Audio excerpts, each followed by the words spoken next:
Começa agora mais um Freudcast. Aqui, nada é proibido. Vamos falar de angústia, sexualidade, maternidade, pânico, remédios, síndromes, fetiches e tantos outros assuntos que envolvem nosso inconsciente, só que, desta vez, quem vai sentar no divã são as neuroses e não o paciente. Alerto que nem sempre teremos respostas prontas, mas prometemos que, no mínimo, você vai ser desafiado para olhar a si mesmo e repensar sua vida. Começa agora, Freudcast. Olá, como você está? Nós estamos bem e hoje nós vamos falar sobre um assunto que atinge 4% da população mundial, ou seja, 280 milhões de pessoas no mundo dizem que sofrem da síndrome do pânico, segundo a Organização Mundial de Saúde. No Brasil, isso daria mais ou menos 6 milhões de pessoas. O que é essa síndrome do pânico? Ela caiu no gosto popular? As pessoas realmente sofrem disso? Ou enfim, tudo isso nós vamos saber hoje durante o nosso bate-papo com o psicanalista Alexandre Simões aqui no Freudcast. Muito provavelmente você ou já deve ter sofrido ou já deve ter ouvido alguém falar que passou por alguns desses sintomas: calafrio, ritmo cardíaco intenso, formigamento, falta de ar, de náuseas, e aí você mesmo muitas vezes já se diagnostica. Nossa, estou com síndrome do pânico, e agora o que eu vou fazer? Pois é essa pergunta que nós iremos fazer, ou as perguntas sobre esse mundo da síndrome do pânico, que nós vamos falar com o psicanalista Alexandre Simões. Alexandre, doutor Alexandre, bem-vindo ao nosso podcast. Bom dia, tudo bem? Muito bom dia, tudo muito bem, uma satisfação estar aqui com vocês no Freudcast, para que nós possamos aqui realizar um bom bate-papo, uma boa conversa junto, a partir desse tema tão instigante. Muito bom estar aqui. Vamos iniciar, como a gente brinca, no começo da conversa, O que é a síndrome do pânico? Ela é um transtorno da ansiedade? Ela é irmã gêmea da ansiedade? Como que... Porque uns falam assim, estou com crise de ansiedade. Outros falam assim, não, estou com crise do pânico. O que é isso? Para a gente começar explicando para os nossos ouvintes. Sim. A síndrome do pânico, ela é uma demarcação, uma expressão diagnóstica que faz parte aí de uma tendência que já vem há alguns anos, uma tendência que vem se apresentando aí no amplo campo da psicopatologia contemporânea. A psicopatologia é um campo, constituído há já muito tempo, alguns séculos, vem passando por transformações, e é um campo que, de alguma maneira, ele dá sustentação a diversas práticas e saberes, em alguma medida, como, por exemplo, a psiquiatria, em parte também a psicanálise, a psicologia. Então, nós temos aí no cenário da psicopatologia a síndrome do pânico, que faz parte de um grupo de quadros clínicos, Vamos pensar, a própria ideia de quadro é interessante, porque é como se fosse um quadro mesmo, você vai enxergar ali uma certa imagem, você vai ali ver certas características, Então, você tem um quadro amplo de várias manifestações que tem como eixo maior a ansiedade. Então, é o que nós podemos chamar de quadros ansiogênicos, ou seja, que estão muito vinculados à ansiedade em suas diversas manifestações. E a síndrome do pânico é um tipo de manifestação, é um tipo de característica desse grande cenário, que são as diversas síndromes ou quadros ansiogênicos, e é ali que ela se localiza. Então, nesse sentido, a síndrome do pânico é um componente desta ampla plataforma que vem a ser a psicopatologia na nossa atualidade, E, junto a isto, é uma síndrome, portanto, composta por muitos elementos, mas aonde nós temos um eixo, nós temos ali uma situação muito crucial, como você própria já apontou, que é a manifestação da ansiedade. Então, é um quadro que faz parte desse cenário e que tem a ansiedade como seu carro-chefe. Existe algum gatilho para a pessoa sentir ou desenvolver essa síndrome do pânico? Aí é que está algo muito curioso que chega a ser para muitos como intrigante, né? Você pode ter manifestações ansiogênicas que elas podem ter um certo gatilho. Ocorreu algo, né, que te tirou dos mapas já conhecidos, vamos colocar assim, que mudou um pouco os pontos cardeais. Então você passa, por exemplo, uma situação muito estressante. Vamos pensar, um assalto, uma notícia muito ruim, você é tomada de assalto por algo, né? E daí a pouco você pode começar subsequentemente a desenvolver algum quadro que tenha uma certa aparência com a síndrome do pânico, né, ou que tem parentesco, que está nesse amplo território. Né? Porque a síndrome do pânico ela acaba se aparentando, né, com vários outros, como por exemplo o estresse pós-traumático, né, tão falado hoje também, né? A TAG, que é transtorno da ansiedade generalizada, né, agorafobia. Então a síndrome do pânico está fazendo fronteira com isso tudo. Você pode ter quadros que têm um certo gatilho. Agora, o curioso é que você tem, sobretudo na síndrome do pânico, que é muito comum, você tem pessoas que estão desenvolvendo circunstâncias, né, muito comuns no seu dia a dia. Então, por exemplo, você está em casa, ou você está no seu trabalho, você está realizando algo que você sempre realiza, você está num lazer, eventualmente, quando podíamos estar em festas, né, você está numa festa, fazendo compras na rua, e de repente... né? Claro que na clínica nós seremos cuidadosos quanto a esse de repente, mas como se não houvesse um gatilho, esse que é o de repente, não tem nada ali que te deixa aflito, afligido por, e de repente você é tomado de assalto por este quadro, aonde a ansiedade e seus componentes, ele é multi, né? Ele tem multifaces, ali se manifesta então a síndrome do pânico. Então pode ter tanto aparentemente um gatilho, mas é muito, né, expressivo que as pessoas cheguem nos dizendo, mas eu estava fazendo aquilo que eu sempre fazia, e de repente vem aquela onda que te invade. Agora, uma coisa que a gente tem visto e os próprios especialistas têm colocado para os jornalistas em várias matérias, que essa epidemia, né, essa pandemia do coronavírus, ela tem adoecido as pessoas mentalmente. E uma das questões que a gente tem sido colocado é que as pessoas têm tido um aumento da síndrome do pânico. Uma situação em que o luto ele é real, em que o perigo ele é iminente, como nós estamos submetidos, e essa coisa do desconhecido, né? Porque é uma doença que está por aí, você pode pegar, você não sabe se você tem, se não tem, se você pega, e quando você vem o diagnóstico, você fala, e agora? Pode ser um gatilho, vamos assim dizer, para que haja um aumento mesmo do adoecimento mental da população? Certamente. Eu diria, assim, gatilho nesse sentido de uma atmosfera. Isso. Acho que essa que é a questão, né? Porque numa situação como esta, pandêmica, né, e aonde nós estamos lidando com algo tão, assim, difícil de ser discernido como o vírus. Inclusive o vírus que faz uma certa presença de um enigma. Não é? Como que ele se propaga, assim, em termos das suas variantes, como é que essa doença se manifesta, como que ela se manifesta tão diferentemente para pessoas, né, diferentes. Então algo um tanto quanto novo e que faz muito diálogo com o texto de Freud, o mal-estar na civilização, né, onde Freud vai dizer que uma das fontes do mal-estar é o corpo, né, quando nós nos deparamos com aquilo que no corpo não é perene, não é eterno, a vulnerabilidade, não é? A transitoriedade no corpo. Outra fonte do mal-estar é também a natureza, demarcada por Freud no mal-estar, e o laço social. E aí o vírus encarna os três, de certa forma. O vírus toca algo do corpo, produzindo enigma.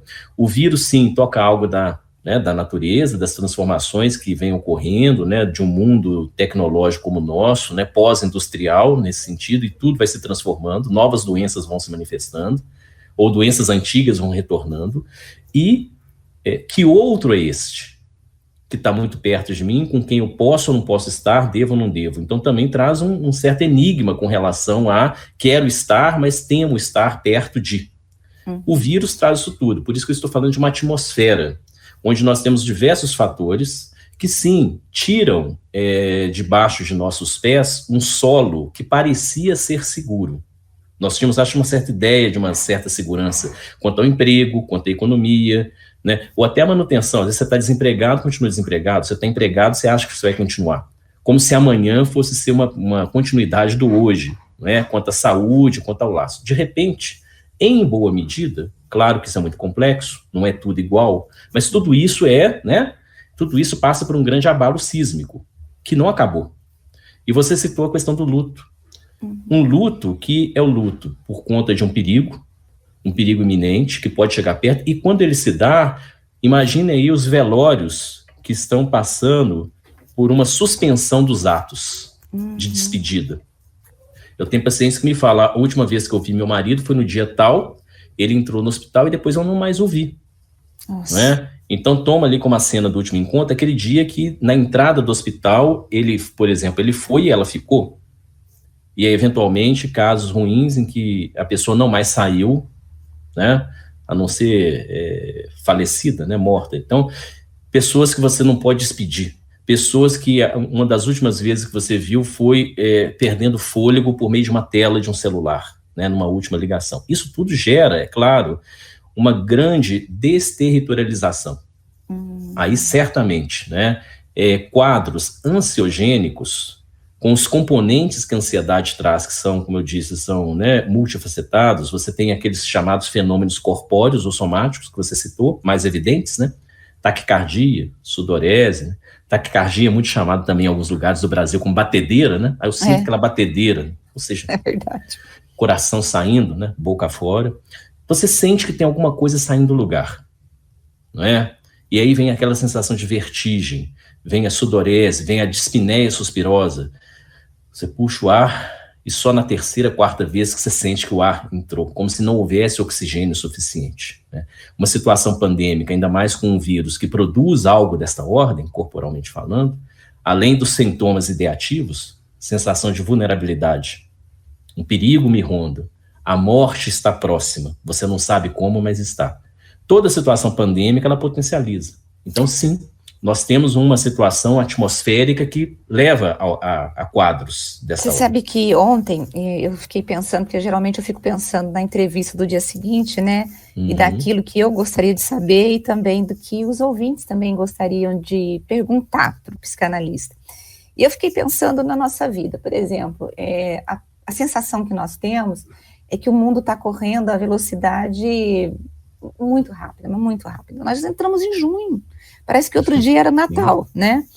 E a cada dia nós somos exigidos, tanto pelo trabalho como pelos estudos, parece que nós não temos mais tempo para mais nada. Assim, a gente trabalha muito, a gente tem que estudar, a gente tem que dar conta de um monte de coisa. E tudo isso, eu acho que deve ser um componente para gerar ansiedade, porque você não tem mais tempo para nada.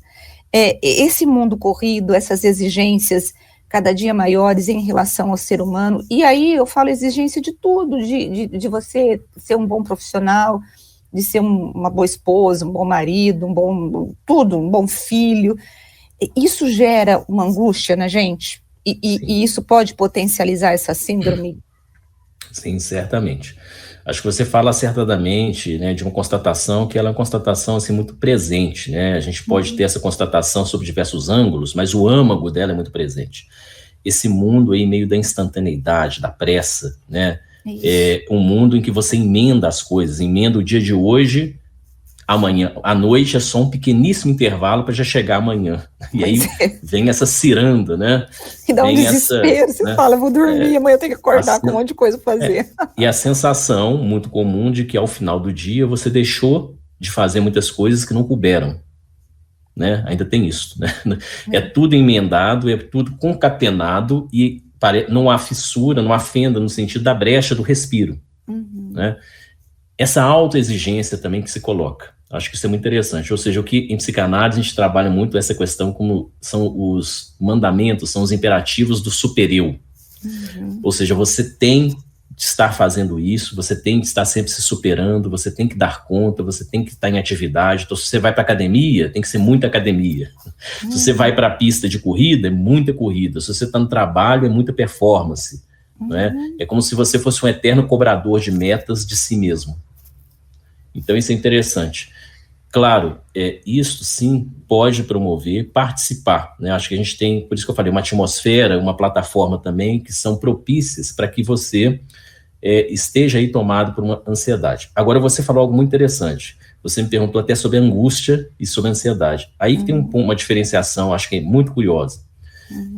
Usualmente, nós encontramos a psicopatologia contemporânea, e é o caso da síndrome do pânico e outros quadros, nos apresentando muito sobre a ansiedade, o cenário da ansiedade. Então, pessoas ansiosas, nós temos também os ansiolíticos, né, as tentativas de intervenção, o mundo da ansiedade.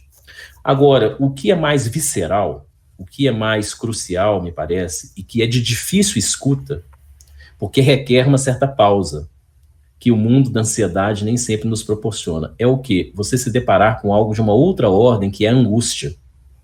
É curioso como que a angústia é uma categoria que sumiu da psicopatologia contemporânea, e o que nós temos é ansiedade. Agora, a angústia, sem ser dicotômico, mas a angústia é alguma coisa que indica muito mais, não só os sintomas e as manifestações, o mal-estar, mas a sua posição diante disso. Que posição você ocupa? Então é algo muito mais íntimo, vamos colocar assim, muito mais o que nós chamamos de estrutural.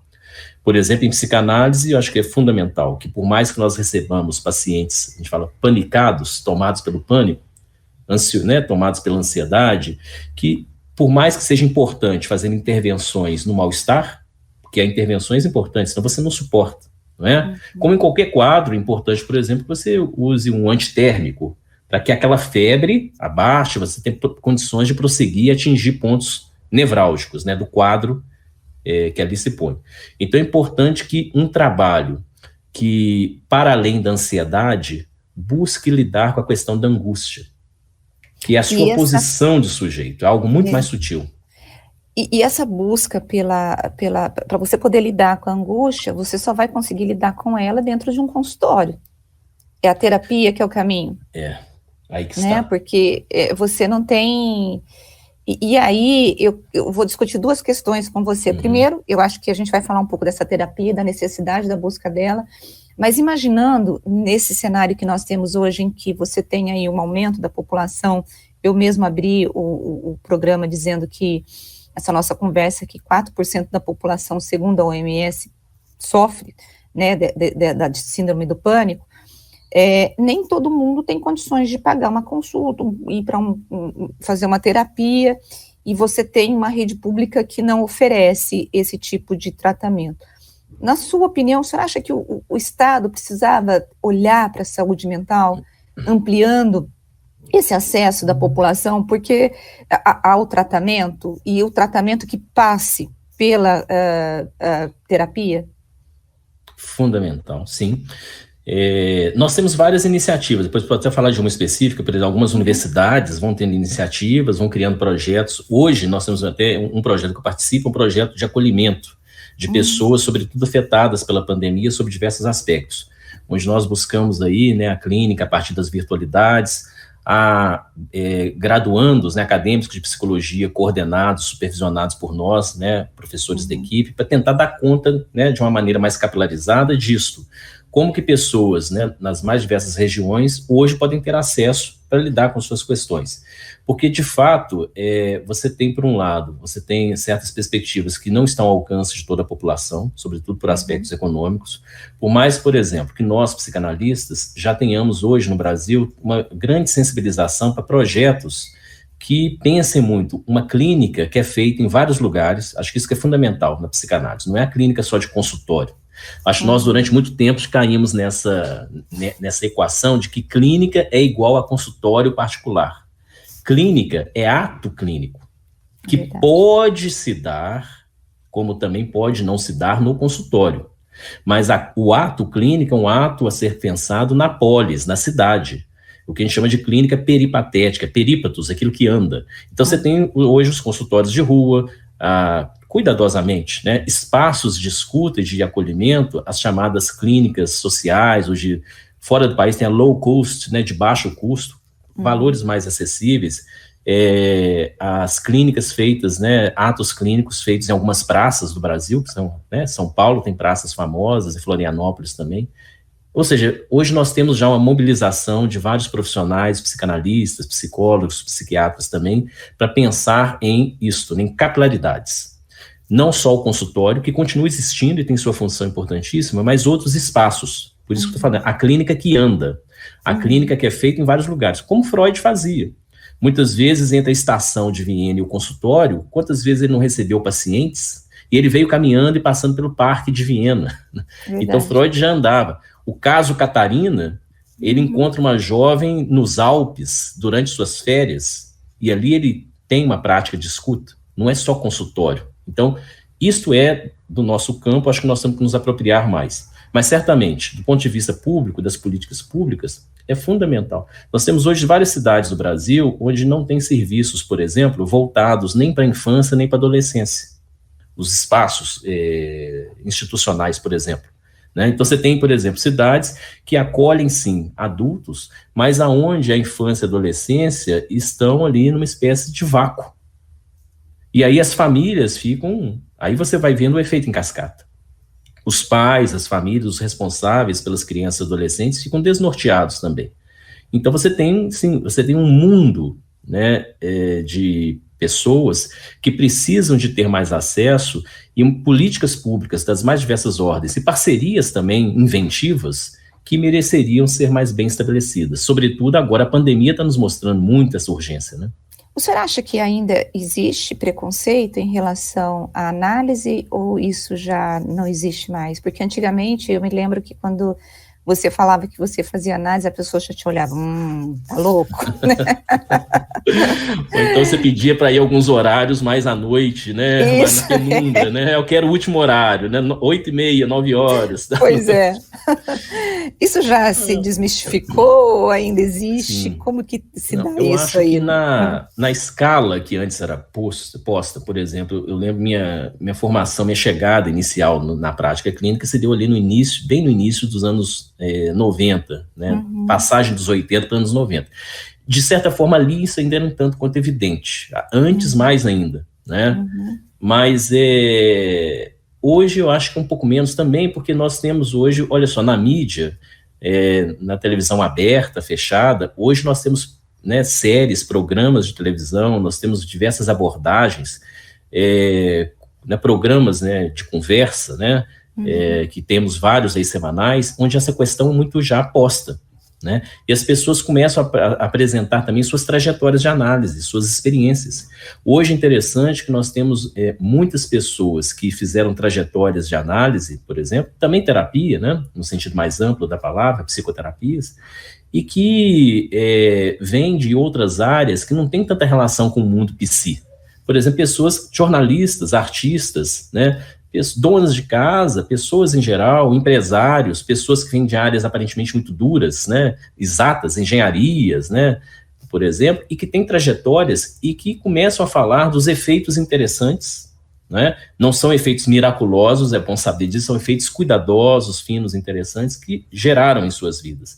Então, acho que hoje nós já temos ali uma certa compreensão de como que isso é um componente de cuidado, né, como o cuidado em relação à alimentação, cuidado em relação à longevidade da vida, né, cuidados para que isso ocorra e ocorra bem, e isso faz parte de uma prática de cuidado, eu acho que muito mais ampla hoje no Brasil. O preconceito, eu acho que está sendo superado por esse desejo de conseguir se cuidar bem.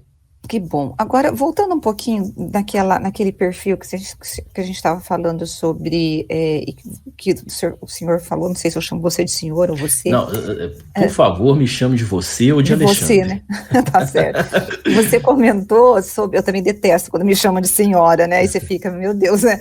E meus cabelos brancos são porque eu tenho que tingir de branco, porque senão eles ficam pretos. Então, você. Então, perfeito. Quando você diz sobre o super-eu, né, os imperativos do super-eu, como Sim. que eu desconstruo isso? Como que a pessoa desconstrói isso para ela entrar? Porque até agora nós falamos sobre os diagnósticos, sobre os efeitos, mas como que ela sai desse território que ela se colocou, que ela está, né? Como que ela faz essa transição, qual que é o caminho de volta? Entendo. É uma questão importante e é a grande questão clínica, né? Especialmente na trilha analítica, e cada vez mais, se nós estivermos atentos à psicanálise na nossa atualidade, e é fundamental, a meu ver, que estejamos, nós vamos cada vez mais nos deparando com isso que nós podemos chamar de uma clínica, de fato, do super-eu, ou do superego. tal como Freud apontou, principalmente ali a partir dos anos 1920. O que é isso em termos mais práticos? Essa clínica do superior, onde que isso se mostra? Muito sinteticamente, mas com clareza, o superior sempre diz respeito às capturas, às nossas capturas. Então é aquilo, por exemplo, nas suas trilhas, em relação quanto aos relacionamentos, quanto às escolhas de vida, quanto ao que você busca e que você percebe que de algum modo te pega pelo pé. Você é capturado. Então tem algo, por exemplo, do campo amoroso que pode nos capturar. Tem algo da letargia. Você pode ser capturado pela letargia, pela procrastinação. A letargia de você, por exemplo, o fazer nada é um fazer. Então você está ali, por exemplo, um exemplo, né, sobretudo traços de alguns adolescentes, nem estuda nem trabalha, né, geração nem. Por exemplo, né, não só entre eles, mas estou dando um exemplo de que fica parecendo que o superior está sempre ali na atividade. Então quando você está comendo demais, quando você está se exercitando demais, claro que aí nós temos uma captura possível, né, no fazer, trabalhar demais e não conseguir parar. Pensar demais e não conseguir parar de pensar. Você acorda à noite pensando no que você vai fazer no outro dia. Aí também, mas também nessa cena que parece que você está em repouso. Parece. Porque ali você tem permaneça, fique mais um pouquinho aqui.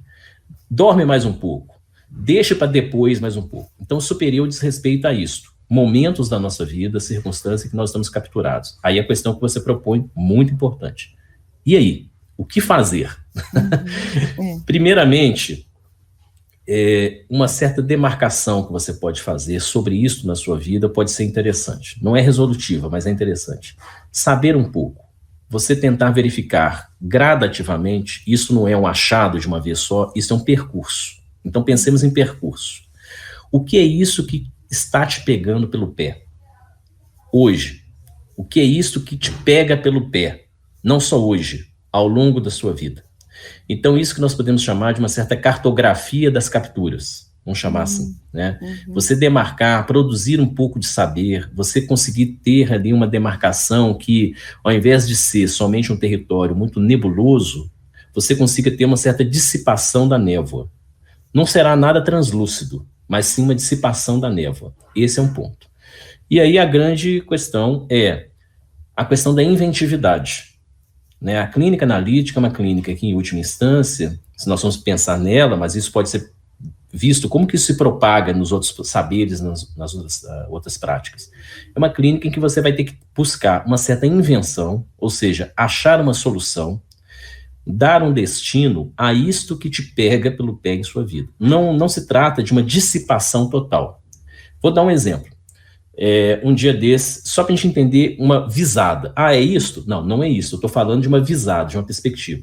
Eu estava no trânsito e, de repente, o trânsito parou, né, na rua, porque tinha uma pessoa mais adiante carregando, empurrando com muito esforço um carrinho, um catador de papel. Sabe aqueles carrinhos? E um carrinho enorme, cheio de papelão, a pessoa fazendo a manobra e o trânsito parou. Aí depois eu consegui passar perto, né, dessa pessoa, e com muito esforço na vida, imagino, muito, né, penosa, como muitos, né, brasileiros, a maior parte, mas ali tinha algo muito curioso, uma placa de para-choque. Essa pessoa construiu ali, naquele carrinho de mão, que ela empurrava grande, uma placa, e ali estava escrito algo muito curioso, que acho que é da ordem da inventividade, que a gente vai ter que buscar para cada situação. A vida me fez um papelão. Do papelão eu fiz a minha vida. Entende essa sacada? Essa virada? Não é uma grande promessa, então, de felicidade, um céu azul. A vida vai continuar sendo penosa, dura, instigante, com os vírus, entre aspas, que vão surgir, ou seja, tirando tudo do lugar, eventualmente, né? Mais para uns, né, menos para outros, mas isso faz parte da vida, o mal-estar. E aí, isso que é inventividade, eu acho bem interessante. Eu acho que você está ali vendo o seguinte, alguma coisa que poderia te deixar numa certa ruína na sua vida, essa repetição, isso que se repete na repetição, né, não é só repetição, pode te deixar atolado, aprisionado. Você pode passar a vida como aquele desenho animado, tinha um personagem, o Hard, que é pesado, duro. Ó dia, ó vida, ó céus. Você pode passar a vida inteira nisso, com esse script, que é o script da queixa, É o script do sofrimento que ele é mostrado para o outro, quase buscando um certo aval do outro. Mas outra coisa, e é isso que nós buscamos também numa trajetória analítica, é fazer essa subversão sutil, essa inversão em que você consegue encontrar, ainda que haja esse papelão, você não se atolar no papelão, mas fazer do papelão algo que se articule com a sua vida. Nossa, bem bacana, bem bonito, né? É muito significativa essa frase dele, né? Agora, diante dessa questão, eu consegui entender o que você me colocou. Você acha, a gente já está caminhando para o final da entrevista, porque eu sei que você deve ter outros compromissos, você acha que a pessoa precisa de ajuda para poder sair deste lugar, ou ela consegue encontrar sozinha essa ajuda? Também, outra grande questão. Eu tendo a achar, né, a minha prática analítica me leva, e junto dos colegas com quem tem uma interlocução mais próxima, né, a trajetória dos pacientes me leva a dizer isso que eu vou falar agora. A prática analítica é uma possibilidade muito interessante, muito importante, que está aí posta, possivelmente, né, nas mais diversas, pensando na clínica peripatética que falamos antes, o ato clínico em vários lugares, está posta aí com uma possibilidade, sim, muito importante. Mas não me parece que seja algo que a gente possa dizer, é somente isto e nada mais.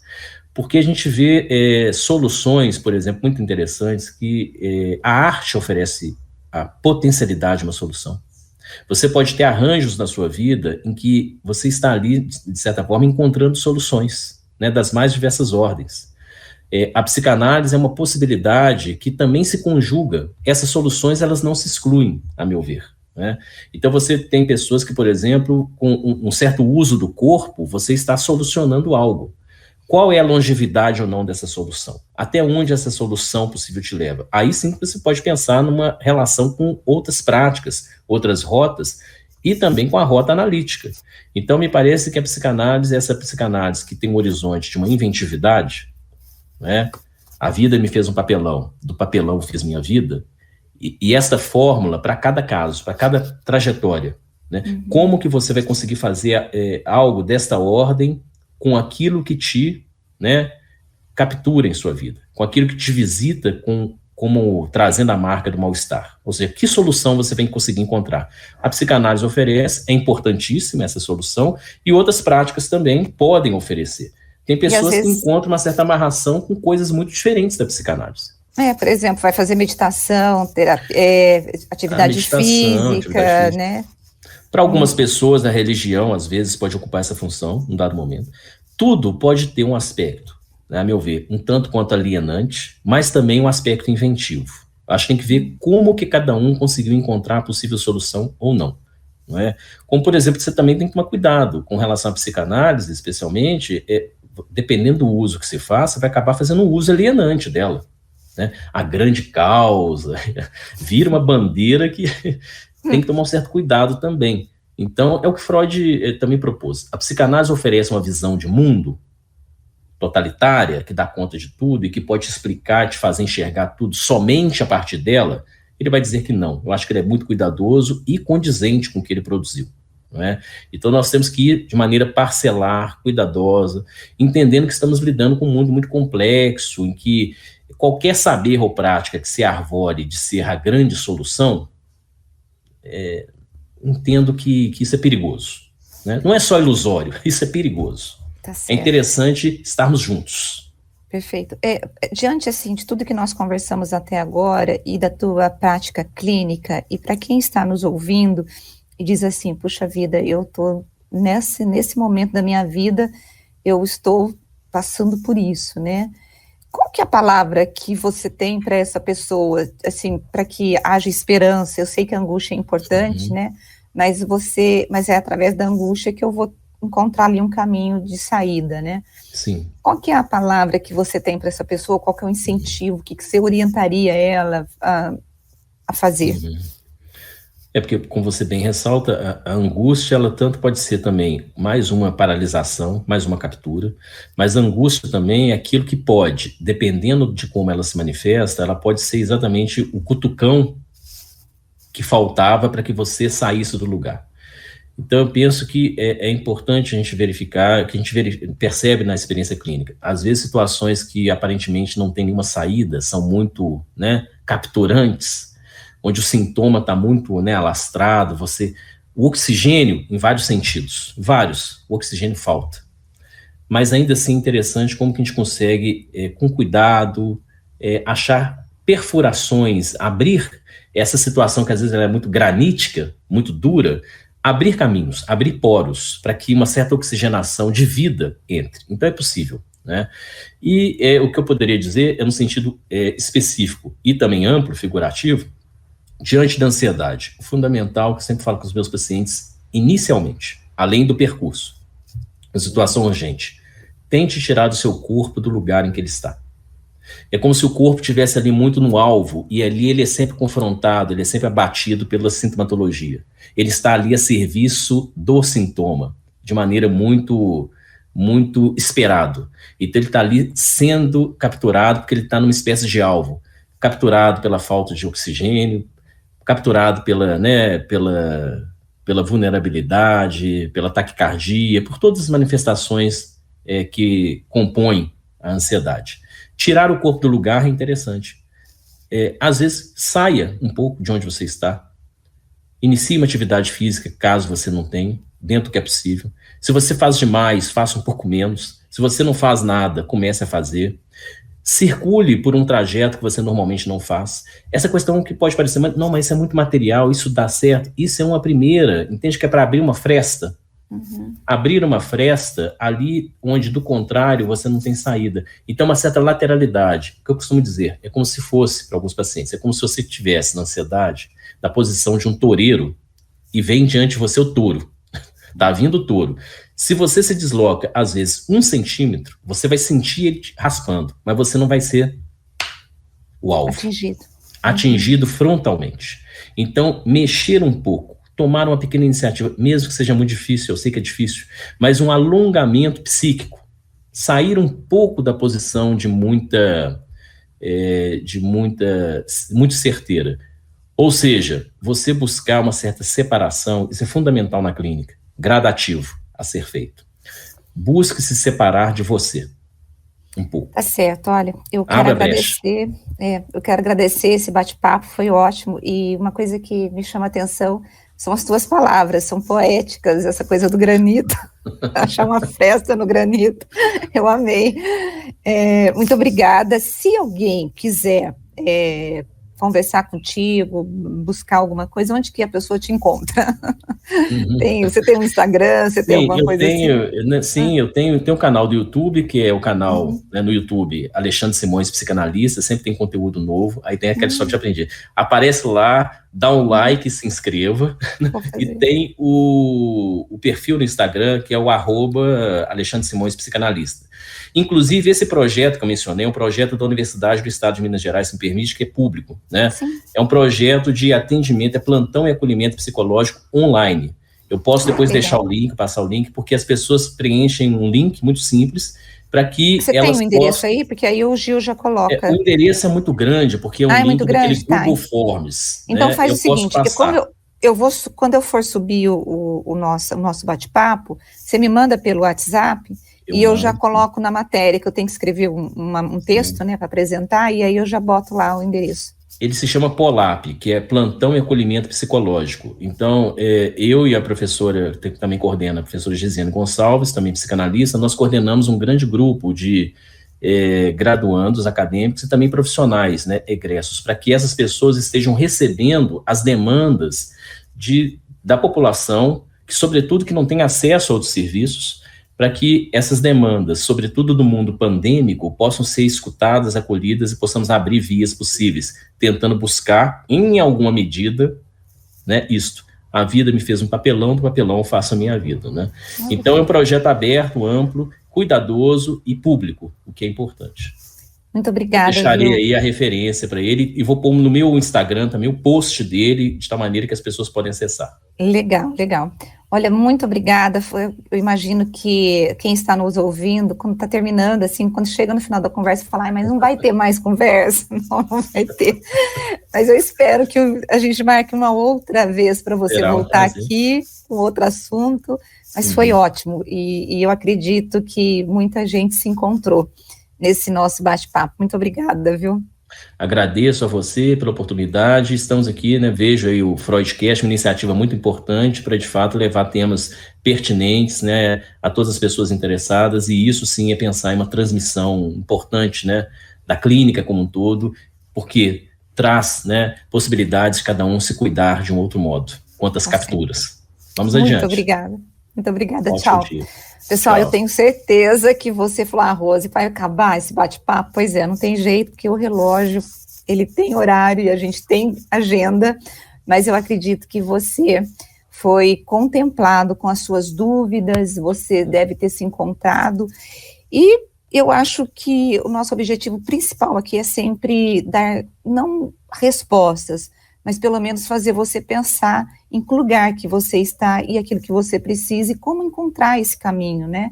E eu imagino que hoje esse bate-papo foi fundamental para que você possa, se estiver nesse lugar de ansiedade, nesse lugar de síndrome do pânico, que você possa buscar ajuda. E é isso, semana que vem nós estaremos aqui com outro psicanalista, com outro assunto muito interessante, e a gente se encontra na próxima semana. Beijo para você, tchau, tchau.